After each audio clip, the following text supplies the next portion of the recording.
Bismillahirrahmanirrahim. Assalamualaikum warahmatullahi wabarakatuh. Alhamdulillahi rabbil alamin wal hasbi man lam yazal hasbi Allah min jami'al.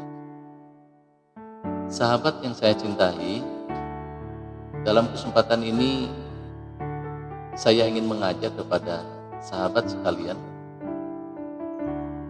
untuk mengukur sejauh mana kita layak untuk mengaku sebagai umat Rasulullah SAW, dan sejauh mana kita bisa berharap akan mendapatkan syafaat dari Rasulullah SAW.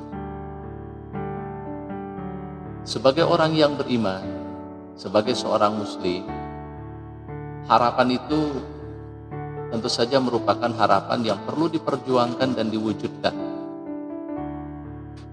karena tidak ada kegembiraan yang lebih harus kita perjuangkan melebihi agar kita diakui sebagai umat Rasulullah SAW, dan pada akhirnya agar kita mendapatkan syafaat dari Rasulullah SAW. Karena sebagai layaknya kita orang-orang hidup di dunia ini, terkadang kita memerlukan bantuan, memerlukan pertolongan. Dalam istilah agama mungkin disebut dengan syafaat. Maka di akhirat pun demikian, kita pasti akan memerlukan pertolongan, akan memerlukan bantuan,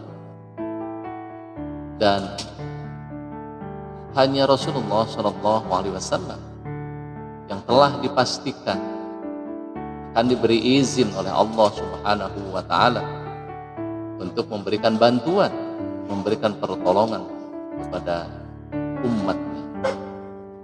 Tentu saja inilah yang kita harapkan, bagaimana beliau agar mengenal kita sebagai umatnya yang layak untuk mendapatkan syafaat.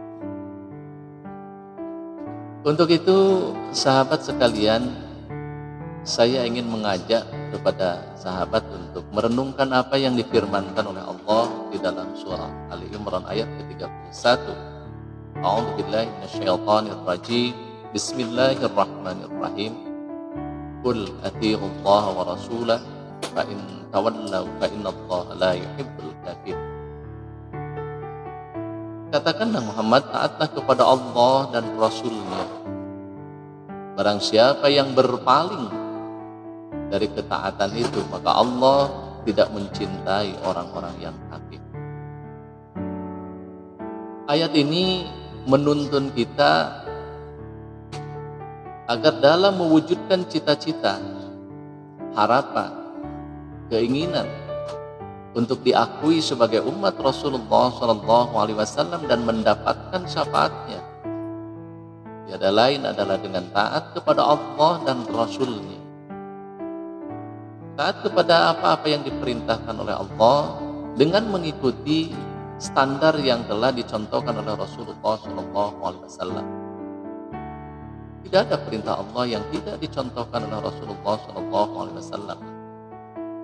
Maka untuk siapapun yang ingin mendapatkan syafaat dari Rasulullah SAW, tiada lain adalah orang-orang yang taat kepada Allah dengan mengikuti Rasulullah SAW. Syafaat menjadi sangat penting karena kita sadar bahwa dalam melaksanakan perintah Allah pasti jauh dari kesempurnaan, pasti banyak kekurangan. Bahkan lazimnya kita ketika kita menyuruh sesuatu kepada orang lain, dan jika orang lain yang kita suruh tidak melaksanakannya dengan baik, kita akan kecewa, kita akan marah. Kita khawatir ketika kita melaksanakan perintah Allah dalam keadaan tidak sesuai dengan kehendak Allah, maka bukan kebaikan, bukan pahala yang akan kita terima, melainkan naudzubillah murka Allah Subhanahu wa Ta'ala. Nah, disinilah letak pentingnya kita, butuhnya kita untuk mendapatkan pertolongan, bantuan dari Rasulullah SAW.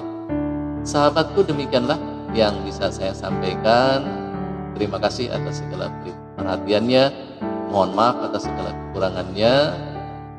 Assalamualaikum warahmatullahi wabarakatuh.